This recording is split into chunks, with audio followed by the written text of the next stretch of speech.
Dam olish uchun, havosi toza joy oqtarib yurgan aka-ukalarimiz uchun mana Pervalida ketishingda maktabda oldidan tushib ketganda gul sotadigan opaning joylari bor. Tavsiya qilib qolaman.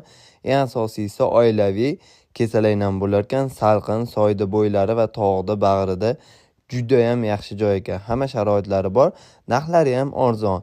25 mingdan 35 ming, 45 ming so'mgacha ekan. Keyin shopir aka-ukalarimiz uchun ham bemalol qosalayni ham yotoq joylar, hamma sharoitlar bor ekan.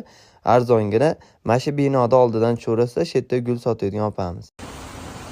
Do'stlar, mana pastliqqa tushganlaringda bunaqa soy bor ekan, juda ham havosi toza, ko'rsalar ham bo'ladi. Eng asosiysi oilaviy keladigan bo'lsalar mana joylar juda ham chiroyli ekan.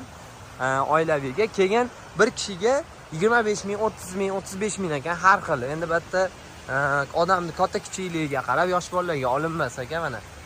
Joyda ko'rsalar ham bo'ladi. Hamma sharoitlar bor ekan mana. Bemalol kelsalar ham bo'ladi. Biz ham oilaviy keldik. U ichkarida yotoq joylari ham bor ekan mana. Juda ham chiroyli. Kelsalar ham bo'ladi. Yotoq joylari ham bor ekan. Mana. Bu tomondan toqqa chiqib aylanib kelsalar ham bo'laveradi bemalol. Ana do'stlar, mana chiroyli joy qilib qo'yishibdi. Bu tomonda yotoq joylar bor ekan. Bir kishiga 30 ming, 35 ming, 40 ming so'mdan ekan. Hop, shopir aka-ukalarimiz uchun charchadingizmi? Siraz to'xtab dam oling.